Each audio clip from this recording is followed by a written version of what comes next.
Good evening.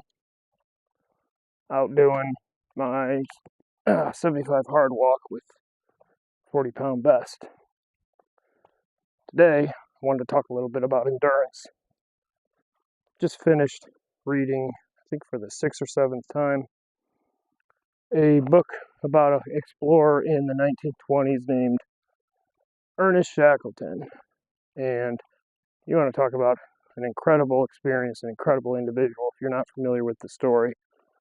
Essentially, he was an explorer, commissioned a ship, got investors, and went to explore, I believe, the North Pole or the South Pole. Very cold place, wherever it was.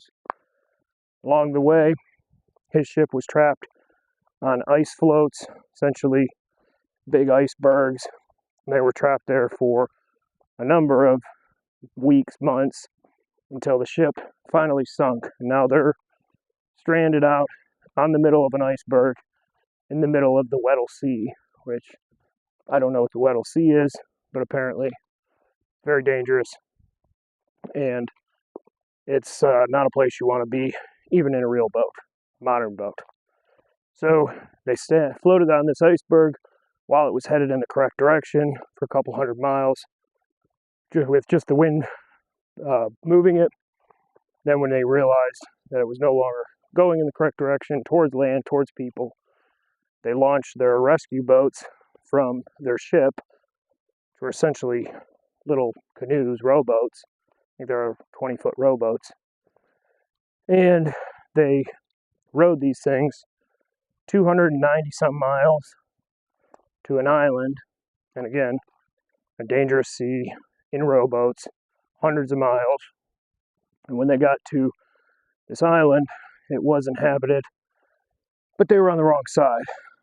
So he took a small party of his men, I think there was 20-some total. He took a small party of 4 or 5, got a few lengths of rope, I believe the book says a couple 50-foot sections of rope and hatchets, and they scaled these mountains, which modern rock climbers say are virtually impossible, even with modern rock climbing technology.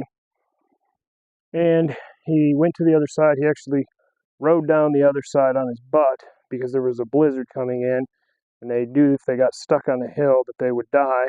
So he rode the whole thing down on his butt like a sled, holding on to his couple of men so they all would make it down together. We strolled into town, got a rescue ship, went and sailed to the other side of the island, rescued all of his men. Not a single man died. Absolutely incredible.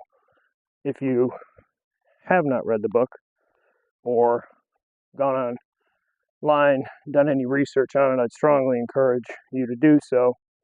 It's absolutely incredible and wild what people can do if they are determined and if they have the endurance.